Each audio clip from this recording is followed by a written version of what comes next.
ఈ దేవీ నవరాత్రులు కూడా దేనికి సంకేతం? చెడు మీద మంచి విజయానికి సంకేతం.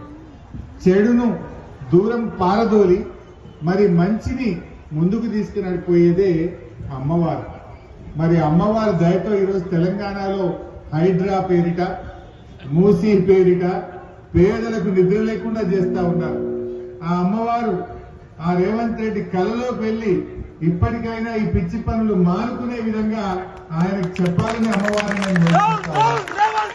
పేదల ఉసురు పోసుకోవచ్చు. వీలైతే పేదలకు మంచి చేయి, పేదలకు సహాయం చేయి. కానీ హైడ్రా వచ్చిందంటే శనివారం ఆదివారం పాపం ఎవరు నిద్రపోతలేరు, గుండెపోటుతో చనిపోయే పరిస్థితి వస్తుంది. నేను అమ్మవారిని వేడుకుంటా ఉన్నా, అమ్మా ఆయన కొంచెం సద్బుద్ధిని ప్రసాదించి మంచిగా మాట్లాడే పద్ధతిని ప్రసాదించమని ఆ అమ్మవారిని నేను వేడుకుంటా ఉన్నా. ఏదైనా జీవితంలో కొంతమందికి అవకాశాలు వస్తాయి, కానీ మంచి చెయ్యాలి. మన కేసీఆర్ వచ్చిన తర్వాత ఈ ప్రాంతంలో మంచినీటి సమస్య పరిష్కరించారు, కరెంటు సమస్య పరిష్కరించారు, అద్భుతమైన రోడ్లు వేశారు. హైదరాబాద్ అంటే దేశానికి ఒక రోల్ మోడల్ గా హైదరాబాద్ ను కేసీఆర్ గారు తయారు చేశారు. పెట్టుబడులకు స్వర్గధామంగా ఈ తెలంగాణ రాష్ట్రాన్ని తయారు